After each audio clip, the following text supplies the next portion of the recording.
Hi guys, welcome back. We shall now be talking about diseases of the neuromuscular junction, and first on the agenda would be aspects related to myasthenia gravis, which is an example of type 2 hypersensitivity reaction.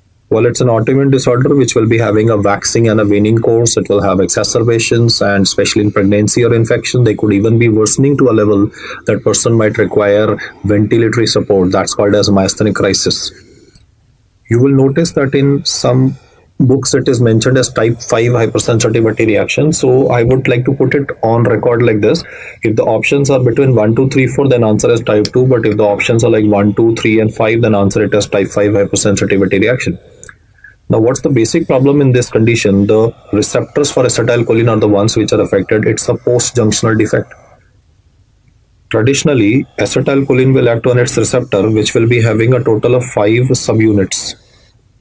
They are referred by the traditional names like alpha, beta, then gamma, delta, epsilon.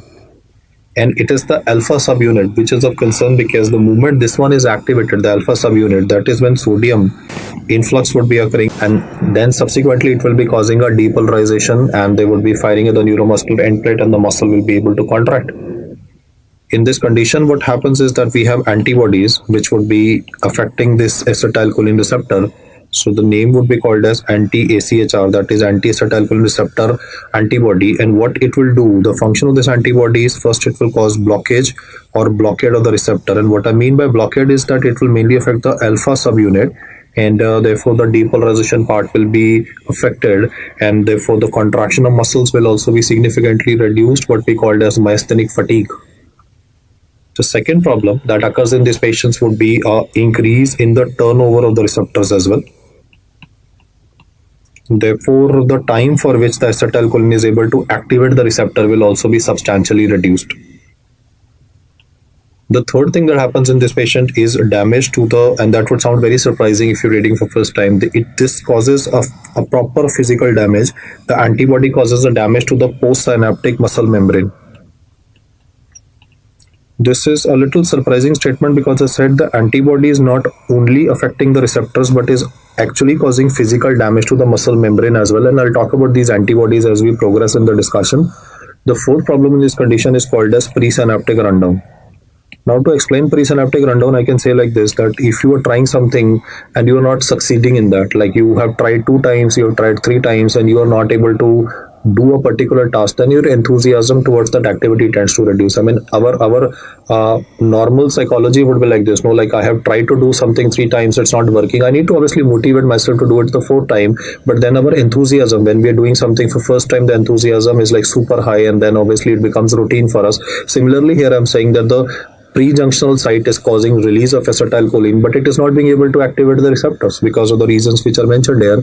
So ultimately, the presynaptic release of acetylcholine can also be affected in these patients, though marginally, not very significantly, but still that will contribute to the disease process, because ultimately the firing of the neuromuscular end plate would be affected.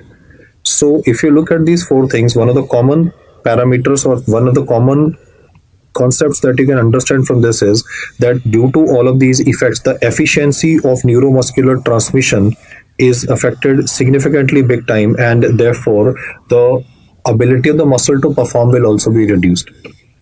If you look at this report that I have shown on the left hand side, this is basically a repetitive nerve stimulation test, and it's a straightforward test. I mean, you would stimulate a nerve at a low frequency, then at a high frequency, and when you stimulate, obviously the muscles, as they keep on performing, their performance keeps on reducing, but usually the performance reduction is less than 10%. But here you can see a substantial reduction in the performance of the muscle as we are continuously stimulating the nerve. The reason for this is that the acetylcholine is not being able to activate its receptors properly due to the varied reasons that I have mentioned. Therefore, the technical term that is a very good pickup point in MCQs of myasthenia gravis is this terminology that I'm saying, decremental response. You know, you read a question of a young female having easy fatigability, she gets tired very soon, there's ptosis, there's diplopia, which I'll explain to you the clinical features. But the question then goes on to say this word, decremental response.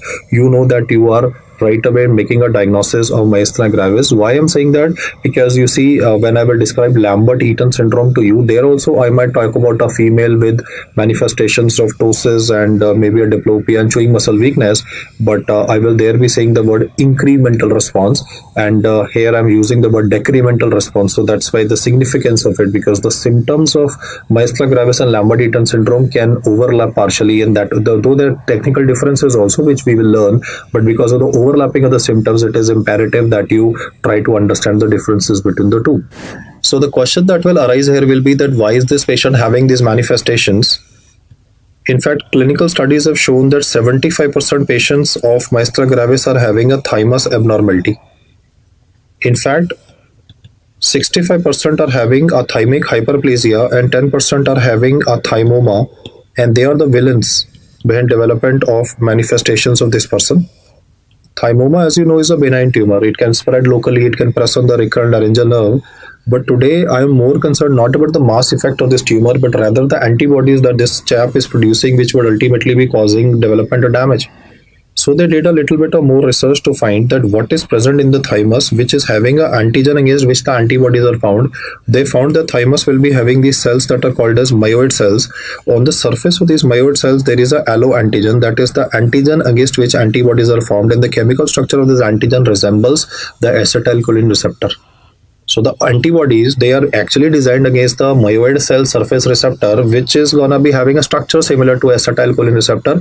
And once the acetylcholine receptors are affected, then the functioning of muscles would be affected. The antibodies which are found in this condition are all T cell dependent and are IgG class. The importance of studying that the antibodies are IgG class would be that they can cross the placenta. So if a mother, like a young lady, of a myasthenia gravis, autoimmune diseases are common in women. So when this autoimmune disease, when this lady will conceive, she can transfer this antibody to her baby, and congenital myasthenia gravis or neonatal myasthenia gravis could be a presentation in this case. We need to now know the names of the antibodies. We need to know the names of those villains which are responsible for this condition. And the first one on the agenda is a straightforward name that I've said right in the beginning: anti-acetylcholine receptor antibody. This will block the receptors of acetylcholine, will affect the alpha channel, and therefore acetylcholine won't be able to go in. About 85% patients will be harboring this anti-acetylcholine receptor blocking antibody, but then you will also read a second name, which is all the way important because we tend to give less importance to reading this usually, that is anti-MuSK antibody. The full form would be muscle specific kinase antibody. This antibody is found in total of 10% patients of myasthenia gravis. Mostly it is found in those patients who are acetylcholine receptor antibody negative. The prevalence of this antibody is total of 10% and is more common in those in whom the first antibody is negative. The second antibody, the special name that is to be remembered, second special name, otherwise it's third in the serial order, would be called as anti-LRP4 antibody, a very peculiar name. So let's have a look at the full form here. That is a low density lipoprotein. Now, traditionally we study about LDL, HDL, etc. But then a slightly overlapping name containing antibody that has to be remembered. It is called as LRP2. That is lipoprotein, low density lipoprotein related protein 4 antibody. Once you get the name right, the fourth one is even more surprising as a name. This would be called as anti-netrin 1 receptor antibody. So you would be wondering that how many names I'm going to tell you. So I'm going to tell you total of 6 antibodies which are found in this condition, and that's one of the main reasons why we have updated this lecture, because in the new edition of Harrison these names are given which you should be aware of, like the name is anti-netrin 1 receptor. Coming to the fifth one, that would look a little surprising again, tongue twisting name, Caspar-2. The sixth one is, which I said even in the starting, I said that the antibodies in this condition, they attack the muscles also. So agreed that this is a disease of neuromuscular junction, but the antibodies attack the muscle also.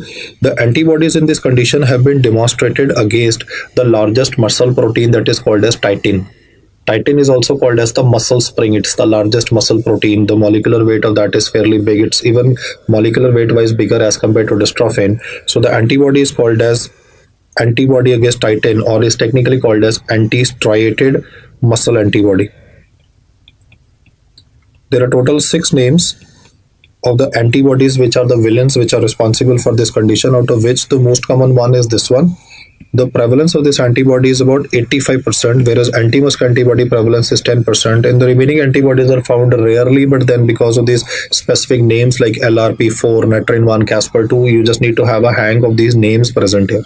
All of these are IgG class of antibodies, so the ability to cross the placenta is very much present. So let us now study regarding the problems that will be occurring in the patient because of this autoantibody. Prevalence of myasthenia gravis is substantially high, at least in Western population. So Harrison has given the figure to be 200 cases for every 100,000 population, which is substantially high. The disease is more common in young age females or in men after 50 to 60 years of age. So don't be surprised if a myasthenia gravis question begins by saying a male, but his age would be on the higher side. The disease can obviously be showing a exacerbation. It will be having a waxing and a waning course. The exacerbations can be triggered by infection. The exacerbations can be triggered by pregnancy, and in fact in some of these patients the condition can become so bad that a young female might be fighting for her life at the time of pregnancy. When she goes into myasthenic crisis, there would be a diaphragmatic paralysis developing in a patient. However, the earliest manifestation that will develop in this patient would be that of ptosis. In the image that I've shown before you, however, I've deliberately not shown ptosis because you know about ptosis, drooping of the eyelid from ophthal. Rather, I've tried to show that in this young lady who's suffering from myasthenia gravis, you can notice that she has involuntarily, she's elevating her eyelid to keep her eyes open. When she was asked for medical photography, you can see that her eyelid is a little elevated, right? A little elevated. So most patients of myasthenia gravis initially do not realize that they're having a ptosis. Because if you have ptosis, your vision will be impaired. So the person will subconsciously use these muscles of the forehead to elevate the upper eyelid so that the eyes can remain open. Just to explain this, I can say that I had a young student of mine who was suffering from myasthenia gravis, and her problem was that when she is sitting casually, not a problem, but when she's watching television, or if she's fiddling around with the smartphone, or when she was giving exam, when she has to focus on the screen in the computer, that is when the ptosis used to develop. So she realized that she has a problem after listening to what I was saying, and second, when she was sitting giving these mock tests etc. on her computer, laptop, or mobile phone, every time she used to focus, she used to have this drooping of the eyelid, and then she used to have difficulty in seeing the screen, and then she realized she had a medical problem. So when a doctor having a problem, you can understand and not realizing that there's something wrong, because most of the time the disease is found in young females, and due to lack of awareness, I would say, and mild manifestations initially, a person may not realize what is going on. The earliest manifestation in these patients is development of ptosis and involvement of the extraocular muscles. Do appreciate the fact that myasthenic weakness is more in the evening hours as compared to morning hours. There will always be a diurnal variation of history given in this question. Weakness and fatigability are two very non-specific terms. If you're lazy, you might say, I am weak, I am fatigued. But if you read a question that describes the words that I said, that patient is okay in the morning, but by evening hours there is development of symptoms. If diurnal variation is described in a question, that definitely tells you that you bang on track for diagnosis of myasthenia gravis in a patient. Let me explain this a little further.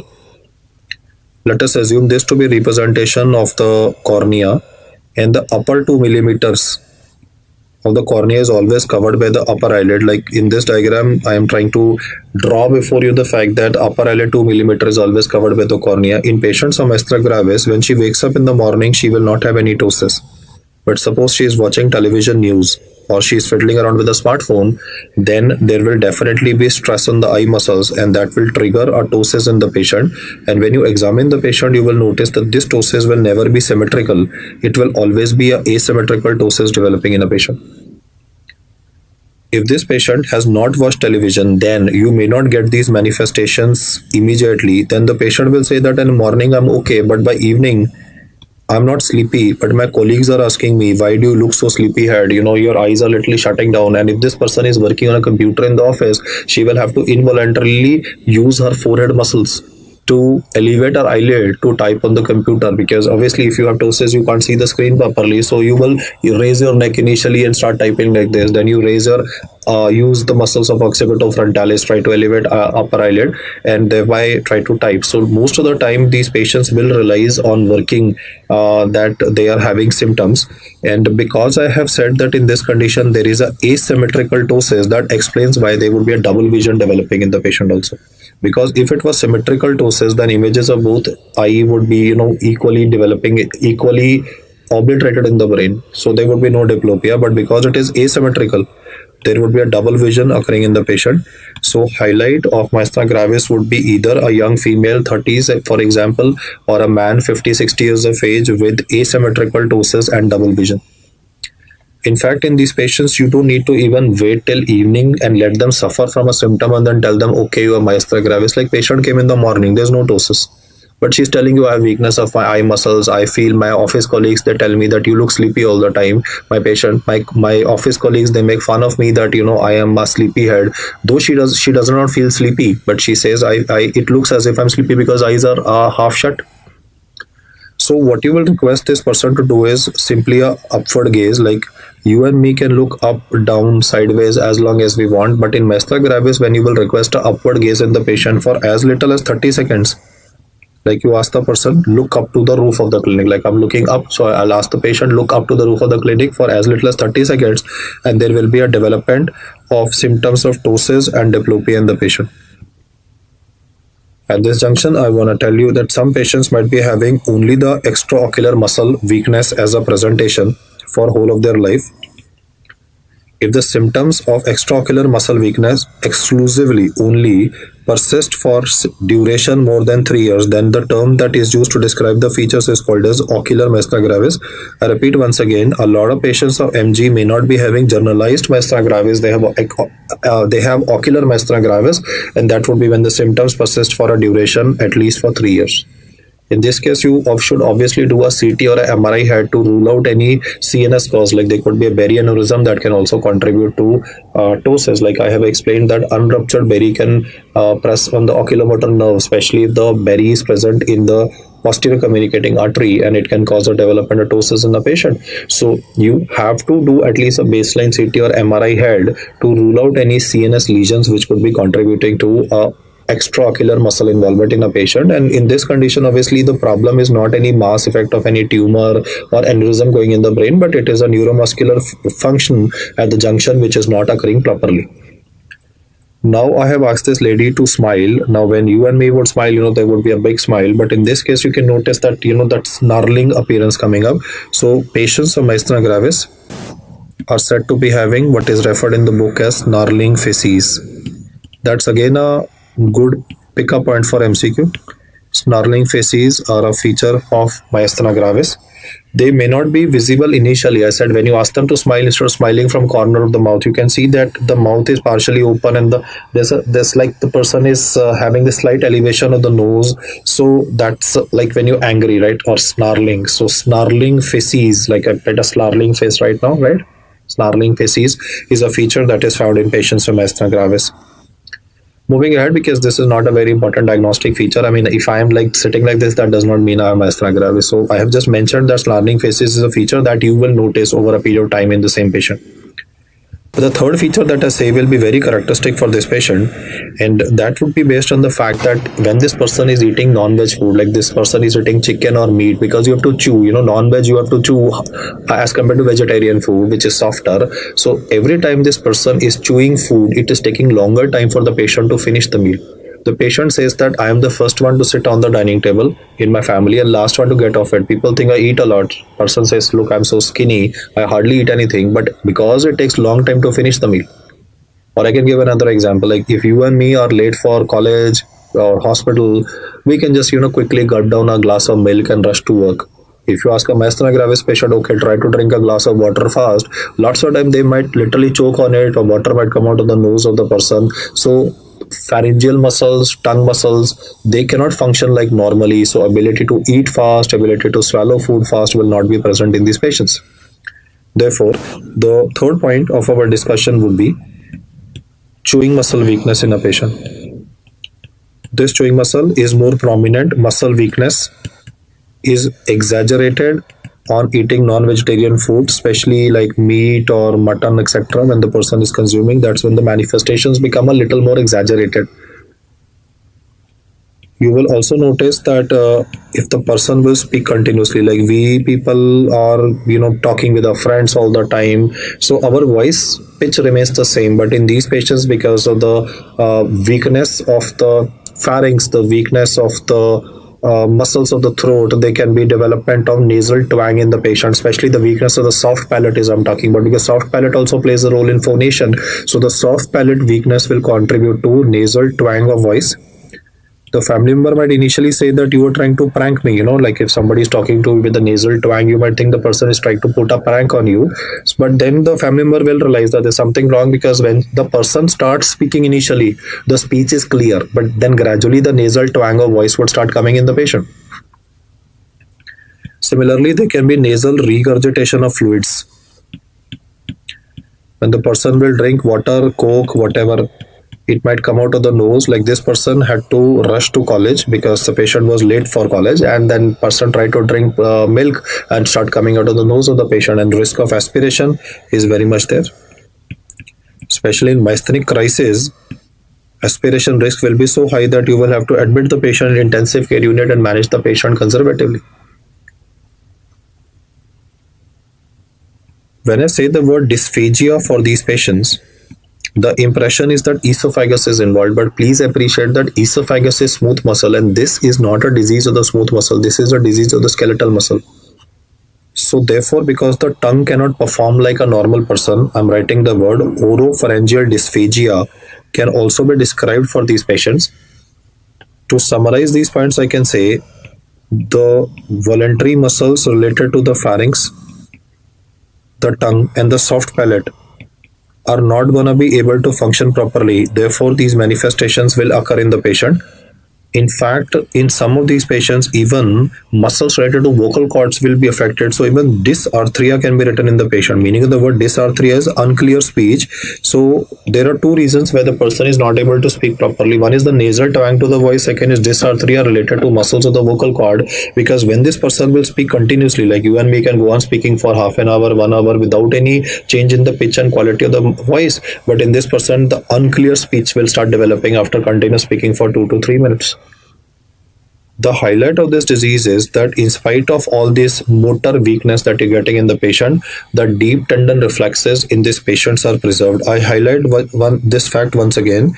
The muscle weakness is prominent in these patients. It increases with activity of the same muscle. There's a diurnal variation of features in these patients, but in spite of all this motor weakness that I'm talking about, the reflexes in these patients are preserved, unlike Lambert-Eaton syndrome, which we will discuss subsequently, where reflexes are definitely affected.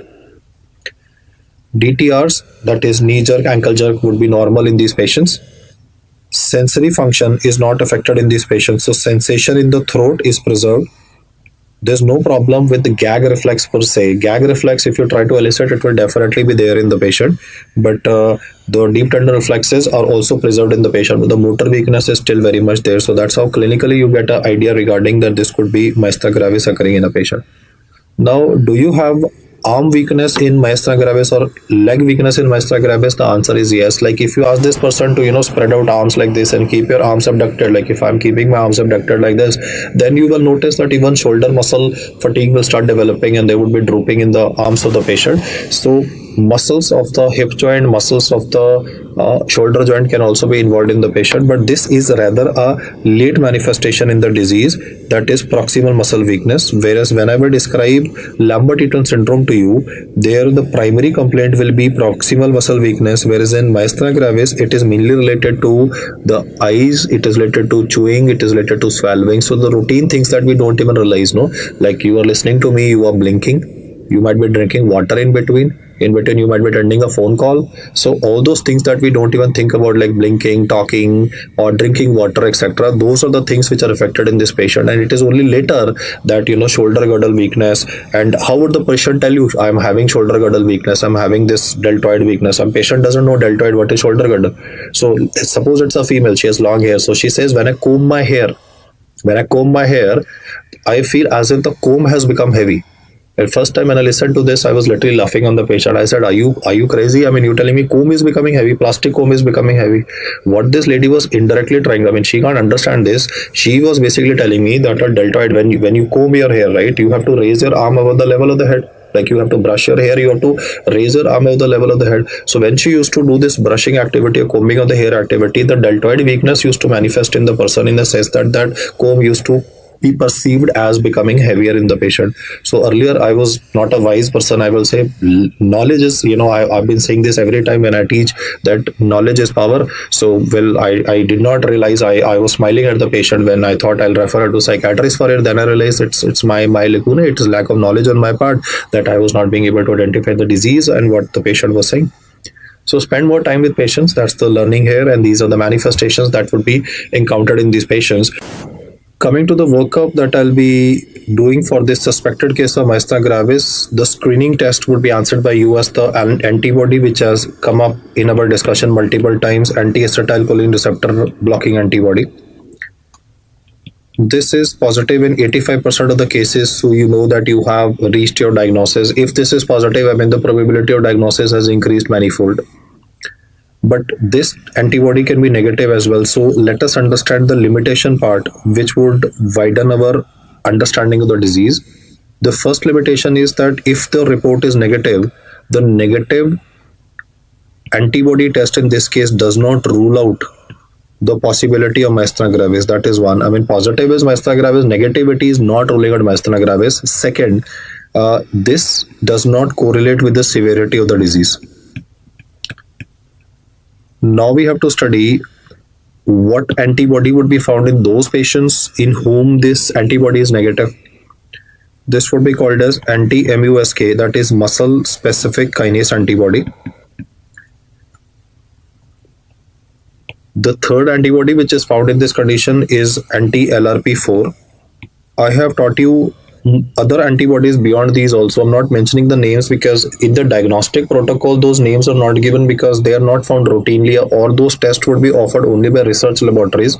Routine commercial laboratories would be able to offer you testing for mainly three: acetylcholine receptor antibody, then anti-MuSK antibody, and anti-LRP4, that is lipoprotein or low density lipoprotein receptor protein 4 antibody. So once we have done these tests, we are sure about our diagnosis, but we need to be more sure. So he says for confirmation, what will we do? That would be called as SFEMG, that is single fiber electromyography. The findings in this case would be referred to as a jitter and blocking, which simply means the fact that the amplitude of contraction will not be substantial as it should be as a normal muscles performance. Single fiber electromyography kit is a little expensive and may not be available in most government hospitals. So if you visit neurology department of yours, they might tell you that we are doing a test by the name of repetitive nerve stimulation test. That's relatively straightforward. No, I mean, you just need to purchase some electrodes, and you should obviously have a setup where you can record the discharges of stimulation of the muscles when you stimulate a particular nerve. So the setup is relatively cheaper for repetitive nerve stimulation test, and it will be showing a classical decremental response. But abroad where facilities are relatively more, I would say that they are first answering single fiber electromyography. In fact, Harrison has used this word confirmatory test. I mean, if it is negative, then you cannot rule out myasthenia gravis. But if this is positive along with antibody, then you know that your diagnosis is spot on in the patient. So if he says in the question, what is the screening test to be done? The answer should be given as antibody titer, that is anti-ACH receptor antibody, confirmatory single fiber electromyography. Electrodiagnostic tests are always to be given preference over anticholinesterase test or tensilon test. So I would put it like this. When I used to teach 5 years ago, I used to teach your senior batches that the first test to be done for evaluation of myasthenia gravis is tensilon test or anticholinesterase test. But now you can see that I have not even mentioned regarding the tensilon test slash anticholinesterase test. Why? Because that's now a backup. They say that with tensilon test, there's a possibility that patient can land up in cholinergic crisis, and In diagnosis, if a person goes into cholinergic crisis and dies due to aspiration, saliva, etc., it's a big medical legal problem for the patient. So the test has now been relegated, I would say, rather to the back seat. The test which was first or primarily called as a first test to be done, or the screening test for myasthenia gravis, tensilon test, is now on the back seat, and it is done only for difficult to diagnose cases. For point number 6 of our discussion, that is the workup of this patient, I would like to highlight this fact. I have a suspected myasthenia gravis patient in my clinic, and I have told her that, ma'am, you need to look upwards to the roof of the clinic. And when she is doing this activity, I will be securing a cannula in the dorsum of her hand. So the first step in tensilon test is ask the patient for a sustained upward gaze that will trigger ptosis in the patient. It would be asymmetrical bilateral ptosis. Now, since I've secured a IV line already, by the time the ptosis will start occurring in the patient, the IV line is in place. I have used leucoblast, etc., to secure the IV line. My nurse will hand me over a syringe that is containing 10 milligram of edrophonium. This molecule is a short-acting anticholinesterase agent. If you will give this injection intravenously, the onset of action will be after 30 seconds, and the maximum action of this drug, or the duration, is about 5 minutes. So I would put it like this: like, if you give this injection, it starts working of 30 seconds, and the peak effect of the drug will start coming, and beyond 5 minutes the effect of the drug will start waning off. Out of 10 milligram, we straight away do not push 10 milligram right away, because it can trigger cholinergic crisis. So first we will give 2 milligram to the patient, and what this molecule will do, edrophonium will do, is that it will inhibit the degradation of acetylcholine. You see, in myasthenia gravis, the problem is acetylcholine comes, it is not able to activate the receptor. Now, what I am doing is I am inhibiting the degradation of acetylcholine, so acetylcholine will be able to act on the receptor for longer duration. I am not increasing the amplitude of contraction here. I am increasing the duration of contraction. I repeat once again, if I inhibit the degradation of acetylcholine, it will be able to cause a muscle twitch for longer duration. So amplitude may not be significantly increased, but the duration of the twitch will increase. That will still increase the power for me. Most of the time, when you give 2 milligram of edrophonium, if this is a genuine case of myasthenia gravis, there will be a marked improvement in the patient. If there is no improvement, then you can push the remaining 8 milligram of the edrophonium in the patient and wait for a clinical response. And what response will you check? You will look at the ptosis component, or you can ask the patient to separate the arms before the performance of the test like this, and see how long person can hold the arms in abduction position, and after giving injection you can compare. It's easy to identify the ptosis component, because the ptosis component will significantly reduce. The moment you give a shot here, the nurse will switch on the timer. When 30 seconds will pass by, you will notice that her ptosis has become lesser, and will then totally disappear, and after 5 minutes will reappear. So I have said 3 things. I said first ptosis will become lesser, then will become absent, and then will reappear, because the effect of the injection will go away. So this test that I mentioned before you is called as anticholinesterase test. This inhibits the breakdown of acetylcholine. It is also referred to as tensilon test. During the performance of the test, the patient can land up in cholinergic crisis. How do I know it is cholinergic crisis? The patient will develop sludge symptoms. That would be hypersalivation, because there's excess acetylcholine. No? So there would be hypersalivation, and this hypersalivation can be troublesome, because patient might aspirate saliva and die. There have been instances when patients have become really very sick, like during the performance of the test, the patient literally aspirated saliva, had to be admitted into ICU. So relatives will obviously say, we came for diagnosis and you landed us in intensive care unit. So now this test has been put on a backseat, mainly because of the practical issues with it, as I've explained to you. Though it looks very simple to perform, I mean, this looks like a very easy test to perform, still I am saying that it is on the back seat, or it is not given in the front, primarily because of hypersalivation, hyperlacrimation, then frequent urination. So person will ask for washroom breaks. Then D would be diarrhea and GI complaints. E would be meiosis in a patient. So I'll repeat the features once again. And I'm not written them because they're very straightforward: hypersalivation, lacrimation, frequent urination, diarrhea due to increase of GI motility, and eye manifestations, meiosis in a patient. So during the performance of this test, if you are having a cholinergic crisis, atropine has to be given to the patient. And because of the medical legal issues, the practical issues which I mentioned here, now instead of using a tensilon test, we have another alternative available at our disposal, and that would be to go in for a ice pack test. IcePack test would simply mean that you would be asking this patient. I'll just show you an image that will make it easier for you. Like this person, you can see this is a male patient. I told you that myasthenia gravis is seen in young female and in men between 50 to 60 years of age. So you can see here that this man is having a ptosis. It's an asymmetrical ptosis that is present. Now I have taken some ice, rolled it in a glove or maybe a commercial ice pack which comes with vaccines, etc. And I've just put it on the eye of the patient, and you are noticing that post application of ice pack for few minutes, which could be about 3 to 5 minutes, the ptosis of the patient has substantially reduced. So what really happened? I mean, why is it that something as simple as application of ice is contributing to reduction in the symptoms of the patient? So one, the enzyme responsible for degradation of acetylcholine, you all know acetylcholinesterase, that is very sensitive to temperature. If you decrease the temperature, then the activity of acetylcholinesterase enzyme tends to reduce. So if acetylcholinesterase is lesser, acetylcholine won't be broken down, and therefore there would be a better action available. The test that I mentioned before you, IcePack test, has a sensitivity equivalent to that of Tensilon test.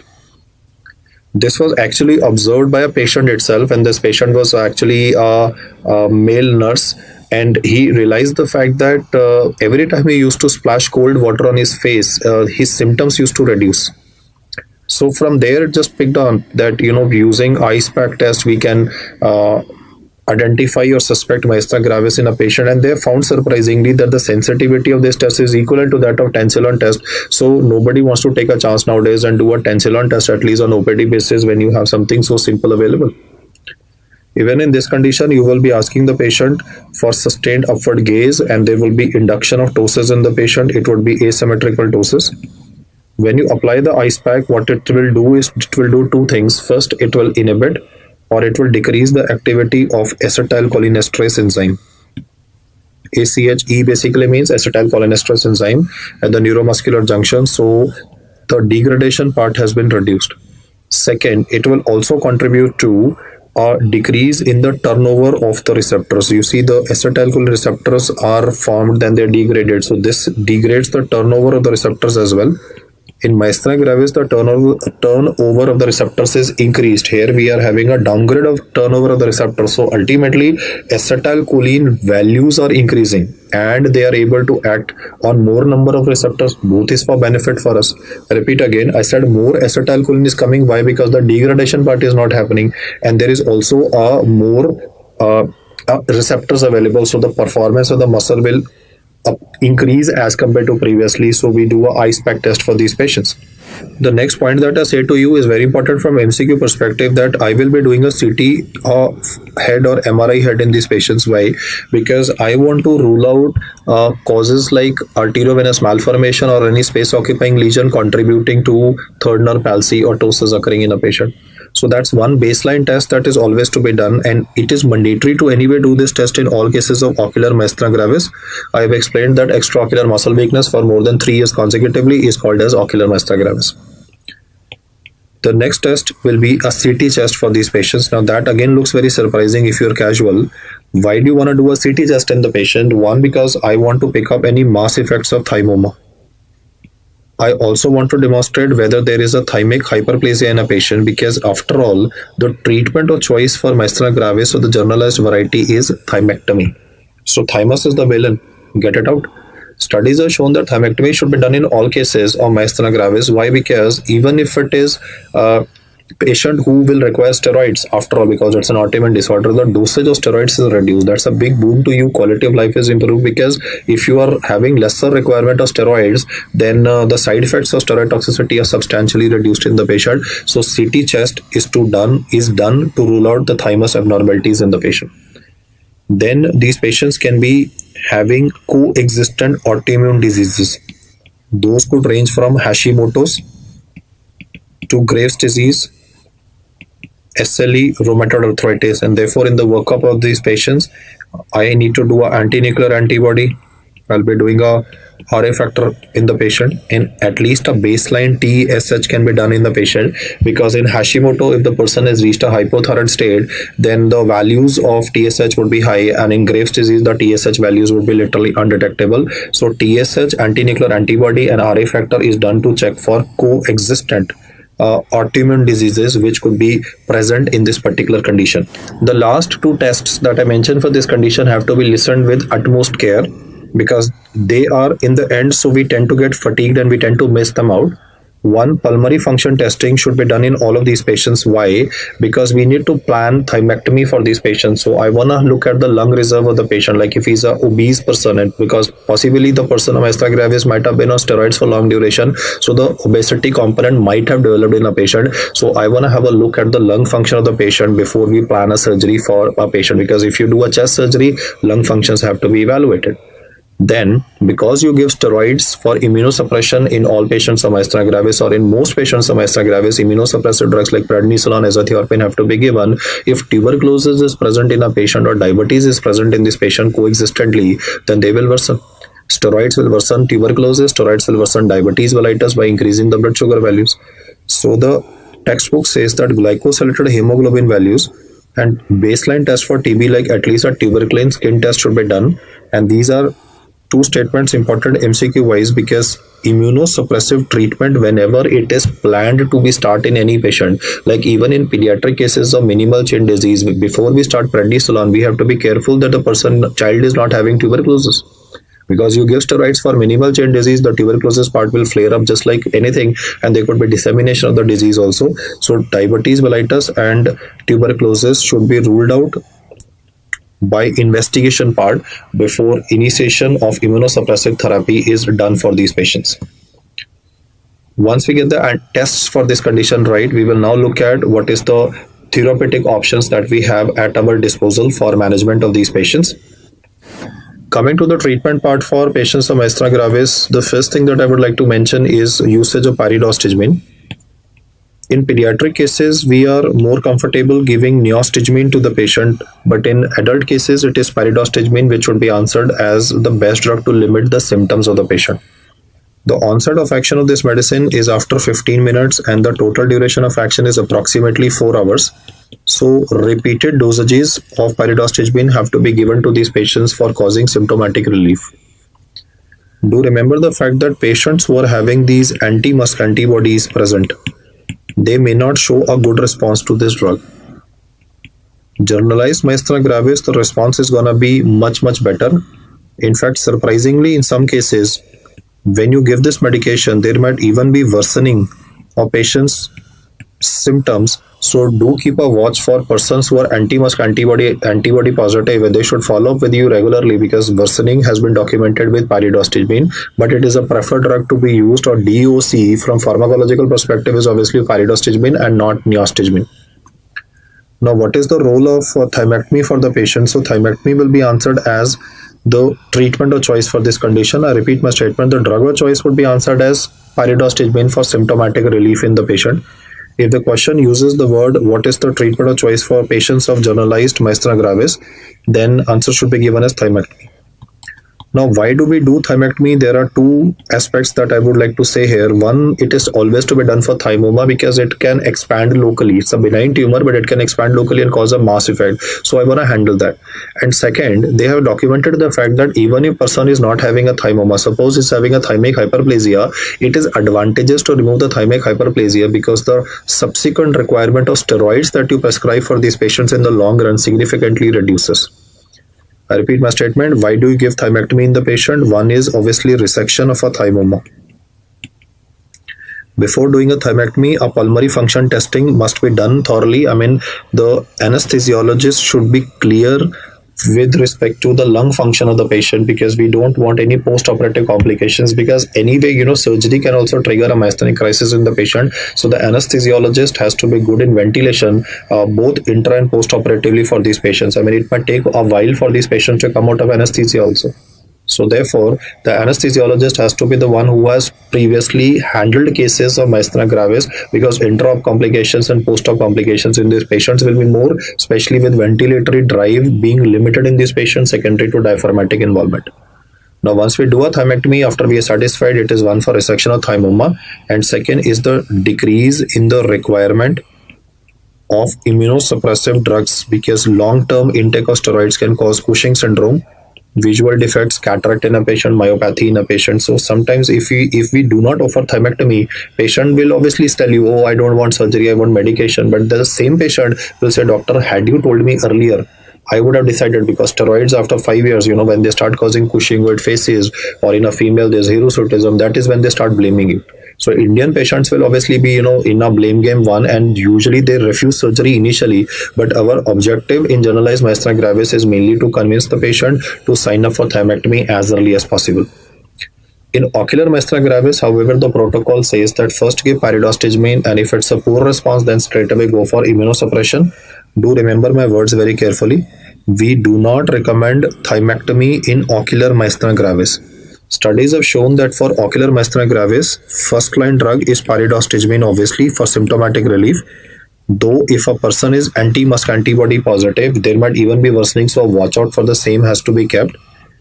If a person is having a poor response to administration and the symptoms are still persistent, working on a laptop is not possible, fiddling with the phone is not possible, typing in computer because the ptosis component is developing, then we have to start these patients on immunosuppressive molecules like steroids and azathioprine. Mycophenolate, obviously each one of them will have their relative side effects, and we need to weigh in the pros and the cons before we finalize a immunosuppressive treatment for the patient. MCQ is, remember, ocular myasthenia gravis, we do not perform a thymectomy. It is in generalized myasthenia gravis where we perform a thymectomy in the patient. The protocol is like this. When you see the flowchart in Harrison, he says first give pyridostigmine and you will get a substantially good response in the patient. Now educate the patient regarding the benefits of thymectomy, because you anyway have to start the person on immunosuppressive medication. It's an autoimmune disorder. If the FVC of the patient is good and the consent of the patient is very much there, then a thymectomy can be performed in the patient. Post thymectomy, in these patients, we will still be giving steroids, but the dosage of steroids that would be required in this particular case will be very minimalistic. So I'm just putting one small plus and a couple of big pluses to highlight that the requirement of immunosuppressive therapy after thymectomy is substantially reduced. That is why he's saying in the MCQ or in the questions that thymectomy is the best treatment for generalized myasthenia gravis and not recommended for patients of ocular myasthenia gravis.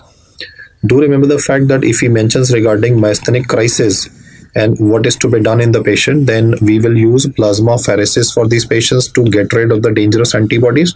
Myasthenic crisis can be triggered by, there are two triggers for it. One is infection and second can be pregnancy. Any kind of stress can trigger this kind of a crisis in the patient. So infection and pregnancy are the triggers in this particular case, and plasmapheresis would be done.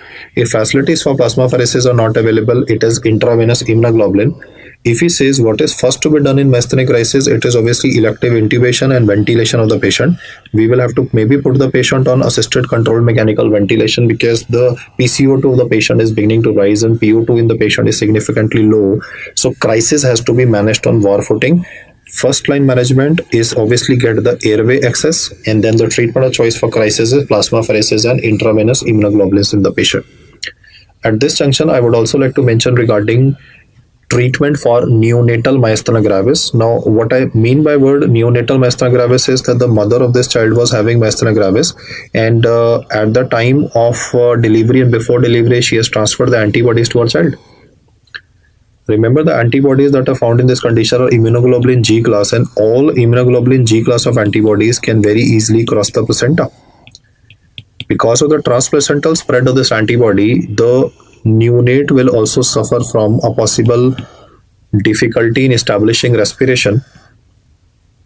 Therefore, a trained neonatologist or a pediatrician should be available to take care of the airway of the child. Assuming the fact that the delivery occurred in a good quality hospital and the resuscitation of the child was done, there have been absolutely no issues. Breastfeeding will still be a challenge because every time she will breastfeed this baby, there might be regurgitation of milk, there might be choking episodes, and the mother will obviously be very worried about the health of her child. So she's asking you, doctor, what is to be done, and you have told her that I'm prescribing some drops for your child which have to be given regularly to your child every 3 to 4 hours. She says, okay, doctor, no problems. But for how long? She says, I mean, doctor, are you serious? You're telling me that every 4 hours like 6 times in a day. I need to, even if I'm sleeping in the middle of the night, I have to wake up and give these drops to my child and not give a feed, because suppose the baby is crying at night, what a mother will do? Breastfeed the child. If she breastfeed the child without these drops, the child can aspirate and die. So she's asking you, doctor, I mean, are you telling me that I have to do this activity for whole life of the child? So I'll tell her no. That's not the case. Why? Because every antibody has a half-life. Antibody has not been produced by the immune system of the baby. The antibody has been produced or has been transmitted from body of the mother to the baby. The baby has acquired this antibody from the mother. She is the villain who is transmitted to the baby, and every antibody has a half-life. IgG usually gets destroyed by 21-23 days. So I would like to tell her that after 4 weeks of life, because this antibody will be destroyed by the immune system of your baby, he will not require any medication. That gets the confidence on the mother bag, and that explains to you why is it written in textbook and in MCQs neonatal transient myasthenia gravis, which means that after 4 weeks this child will not suffer from any problems because the antibodies will be cleared by the immune system of the child. This explains the fact that why it is written neonatal transient myasthenia gravis has a good prognosis. If you read it without this explanation, you would be wondering, no, on one hand I'm telling you diaphragmatic paralysis, and second hand I'm saying that child is not breathing, and second hand I'm saying that it is having a good prognosis. So the two don't gel together, but the missing link is that because the antibodies will be destroyed by the immune system of the baby, therefore the disease is self-limiting, and after 4 weeks of life no medicines are being required for this child. So drug of choice for neonatal transient myasthenia gravis is neostigmine 4-hourly for the first 1 month of life, and then it is goodbye to the disease forever. Once you understood this disease of the NMJ, we will now compare these manifestations with that of Lambert-Eaton syndrome. This would be called as LEMS in most of the MCQs. In Lambert-Eaton syndrome, when it comes to a male patient, most of the time the association is with aggressive lung cancer, that is small cell cancer of the lung. So this can be a paraneoplastic manifestation related to lung cancer. In Lambert-Eaton syndrome, the problem is that the production of acetylcholine is lesser. This is a presynaptic disease, whereas myasthenia gravis is a post-synaptic, post-junctional disease where the receptors of acetylcholine are defective. This is a presynaptic disease in which the release of acetylcholine is compromised. So let us see what's happening here. Let us assume that this is where the acetylcholine will be released, and you have these receptors available here. And when the muscle is stimulated and the muscle is able to act, in these patients we will be having production of antibodies. The antibodies which are present here, they go and they attack the neuromuscular junction, but they do not attack the receptors. They attack the area from where the acetylcholine release should occur. So here I've shown quanta of acetylcholine. They are the ones which should be released in this area. Now the antibodies will act on the prejunctional site and reduce the acetylcholine release, because of which I am calling it a prejunctional defect. Therefore, due to less stimulation, the contraction of muscles in this condition will also be relatively less. The clinical features that will be noticed in patients of Lambert-Eaton syndrome, however, will begin by first describing not eye or ocular muscle involvement and chewing muscle involvement, but the question will begin by describing mainly proximal muscle weakness. How will the proximal muscle weakness be described for this patient? The question might say difficulty in climbing stairs because the muscles of the hip joint are involved, or might say muscles of the shoulder joint are getting involved in the patient. So the word is proximal muscle weakness is the initial presentation of these patients. Subsequently, obviously, the feature will be ptosis, diplopia, chewing muscle weakness that would be written. So he might begin by saying a female. Remember, the incidence of lung cancer is mainly seen with male patients of Lambert-Eaton syndrome. In females, they may not be associated lung cancer, so that way the prognosis will be better in females. But question might begin by saying female, ptosis, diplopia, proximal muscle weakness. So it will sound like a question of myasthenia gravis only. So how would you know that this question is of myasthenia gravis or is of Lambert-Eaton syndrome? Are the following points that I say. Deep tendon reflexes in these patients will be substantially reduced. If you're listening to me carefully, you would have noticed that when I was teaching you myasthenia gravis, I had remarked this in the clinical features, that deep tendon reflexes are preserved in patients of myasthenia gravis, but now I have told you that deep tendon reflexes in these patients will be substantially reduced. So reflexes can be one point of differentiation. Second can be autonomic associations in these patients. The autonomic features that can be written could be very innocuous sounding ones, like dry mouth being complained by the patient, or male patient having erectile dysfunction, so that is impotence. So when you read the question, these words might actually sound very harmless kind of symptoms or manifestations in a patient, but they have to be given their due importance. So if you get a question that looks like myasthenia gravis but then mentions these two highlights, you have to be a little cautious in answering these questions, as not straight away a diagnosis of myasthenia gravis. And well, what will be written in the question that would tell you with confidence that okay man, this is not myasthenia gravis, is what I tell you next. So listen to the next part with lot of care, which is repetitive nerve stimulation test. So the main point that will differentiate Lambert-Eaton syndrome from myasthenia gravis will be repetitive nerve stimulation response. If you will look at the amplitude of contraction of a normal person versus Lambert-Eaton syndrome, you will always be having very poor contractions or weak contractions occurring in the patient. You can imagine this to be normal amplitude of contraction for any one of us on nerve stimulation versus Lambert-Eaton, where the contraction is really, really poor. Because this contraction is poor, I will stop the test and I will ask the patient to do some exercise. I will say, okay, do some stretching exercises, raise your arm, move your arms a bit, do some possible squats if you can. So I will motivate the person to do exercise. When the person exercises, what happens is that the central drive in the body will increase. This will increase acetylcholine release at the neuromuscular junction.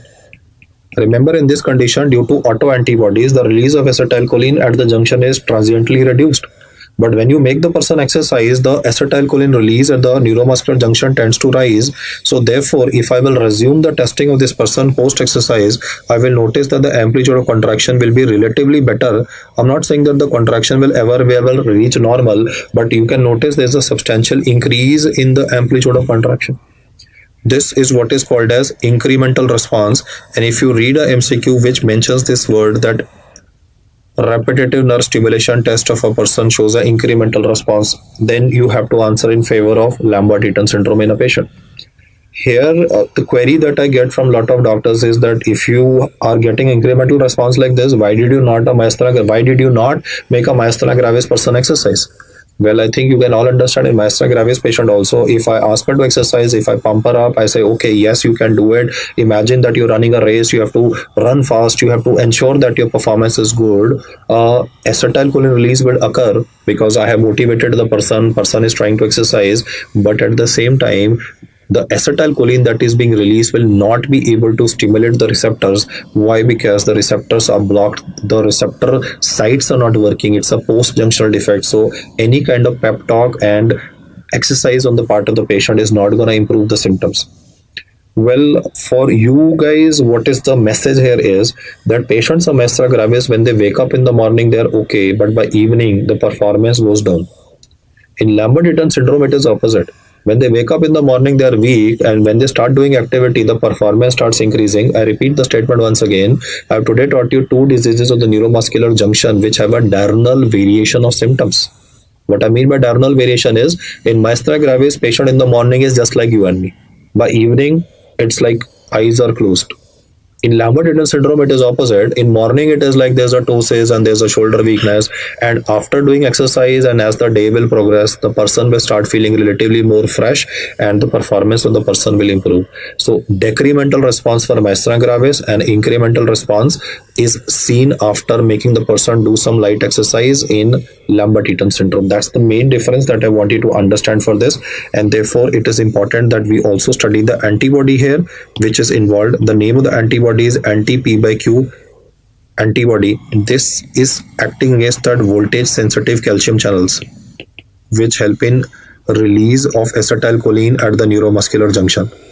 If this is the representation of the terminal end of any nerve, we have calcium channels which are present at these are the receptors you can see for acetylcholine. And the calcium channels are the one through which ultimately, there would be quanta of acetylcholine. That is why when the calcium channels will open, then acetylcholine release will be occurring here. So these are the molecules of acetylcholine. They are lesser in patients of Lambert-Eaton syndrome. receptors are performing fine. If you upgrade the amount of acetylcholine at the NMJ, then the performance of these patients will definitely increase. Whereas in Lambert-Eaton, in comparison to myasthenia gravis will have blocked receptors.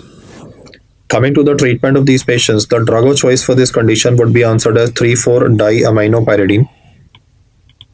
This will increase the amount of acetylcholine at the neuromuscular junction. This drug basically acts on potassium channels. It's a potassium channel blocker. It increases the amount of acetylcholine at the neuromuscular junction. Along with this, we can add to the treatment part pyridostigmine. The advantage of pyridostigmine will be that it will inhibit the degradation of the released acetylcholine. So the treatment part is diaminopyridine enhances acetylcholine production, and pyridostigmine inhibits the breakdown of acetylcholine so that you can achieve symptomatic improvement in the patient, and workup for lung cancer in male patient would be done.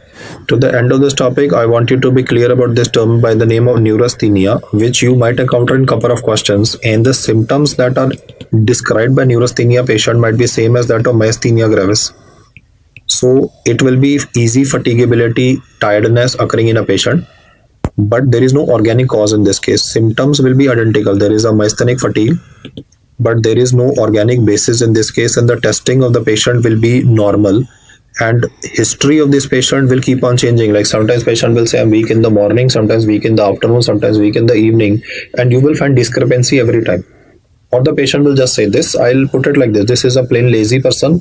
He is or she is having symptoms that might look like that of myasthenia gravis, but then there's no organic basis behind development of the disease.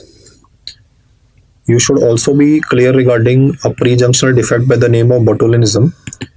Well, here there was a home delivery, and the grandmother had given honey to the baby.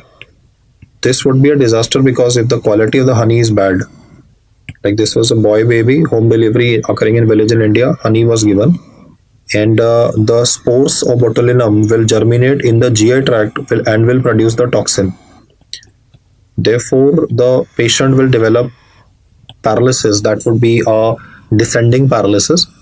Most patients of botulism would be a newborn babies who would be having bulbar palsy. The bulbar palsy would explain the aspiration of milk, inability to feed, or nasal regurgitation of feeds in this child, and they can also be diaphragmatic paralysis, which can be life-threatening. The main treatment for botulinism would be to give antitoxin for this patient.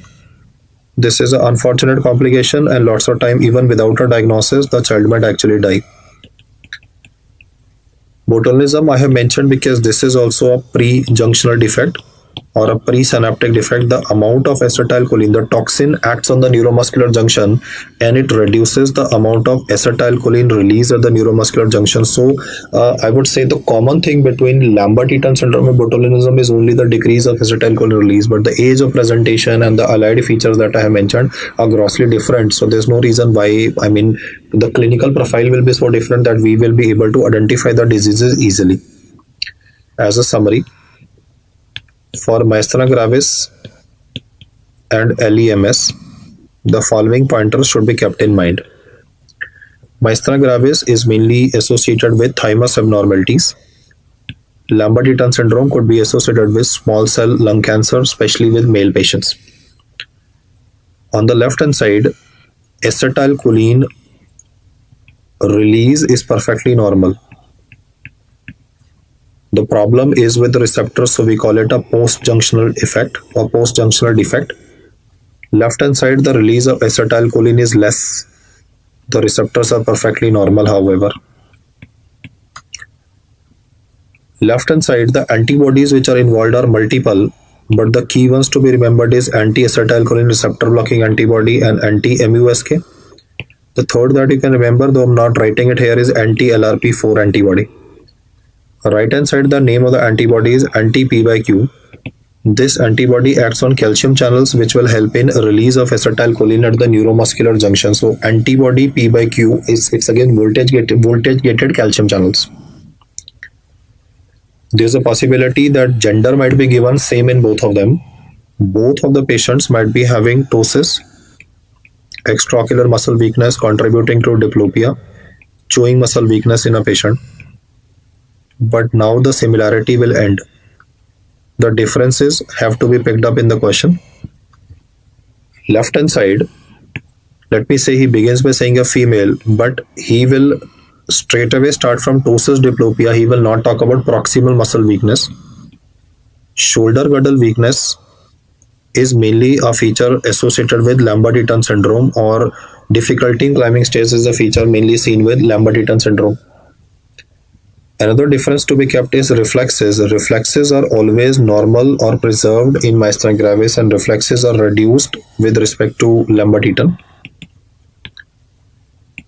Then autonomic symptoms could be described in the question, like if it is a male, it could mention impotence, or in female frigidity, and then dry mouth, or maybe even orthostatic hypotension can be described in the question. By reading the language of the question, even if gender is given to be identical, you should still be able to identify. The next point is the clinching point of the question. If he mentions the word decremental by himself for repetitive nerve stimulation and incremental response on the right hand side, your job is done anyway, and you can identify the diagnosis in the patient. I want to clarify before you the fact that anti-acetylcholine receptor blocking antibody, if it is negative, that does not rule out the possibility of the disease. The disease could still be present in a patient. So it is okay for screening, but to confirm, you always need to go in for not repetitive nerve stimulation. It is single fiber electromyography, which is the confirmatory test for diagnosis of this patient. For the left hand side, the drug of choice should be answered as pyridostigmine,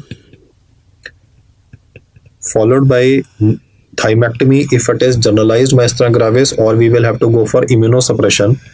So usage of steroids is valid for left hand side, but in Lambert-Eaton syndrome we are not using steroids. We are rather using 3,4-diaminopyridine.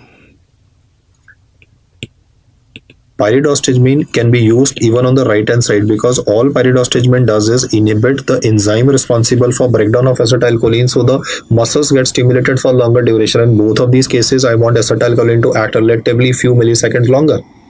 So the main difference between the two is not with respect to pyridostigmine, it is steroids versus 3,4-diaminopyridine.